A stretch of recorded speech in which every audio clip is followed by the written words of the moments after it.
నైంటీస్లో శుక్రవారం సాయంకాలం అంటే ఇంట్లో ఒక పండుగలా ఉండేది. సాయంత్రం 7:30 అయ్యేసరికల్లా అందరం టీవీ ముందు చిత్రలహరి ఎప్పుడు వస్తుందా అని కూర్చునేవాళ్ళం. అప్పటిదాకా ఆటపాటలతో కొట్టుకున్న కజిన్స్ అందరూ ఒక్కచోట కుదురుగా ఉండేవాళ్ళు. ఒకరేమో తానే సింగర్లా పాట పాడుతుంటే ఇంకొకరు డ్యాన్స్ చేసేవాళ్ళం. ఒకరు తనకిష్టమైన పాట ఎప్పుడు వస్తుందా అని ఎదురు చూస్తుంటే ఇంకొకరు తర్వాత ఏం పాట వస్తుందో అని పందాలు వేసేవాళ్ళం. ఇవన్నీ పాపం అమ్మ కిచెన్ బయట నుంచి చూస్తూ ఉండేది. తాతగారు మన అల్లరి కట్టడి చేయడానికి ప్రయత్నిస్తూ ఉండేవాళ్ళు. ఇక ఆఖరి పాట రాగానే అందరి మోకాలు చిన్నబోయేవి. మళ్ళీ శుక్రవారం ఎప్పుడు వస్తుందా అని బాధపడుతుండేవాళ్ళం.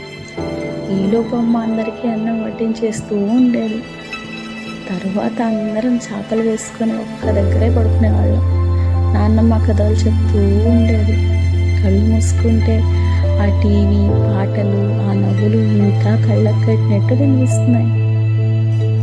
ఆ చిన్న హాల్లో టీవీ ముందు కలిసి కూర్చున్న క్షణాలు ఎంత మధురంగా ఉండేవో కదా. కానీ ఇప్పుడు మనం ఎక్కడెక్కడో ఉంటున్నాం.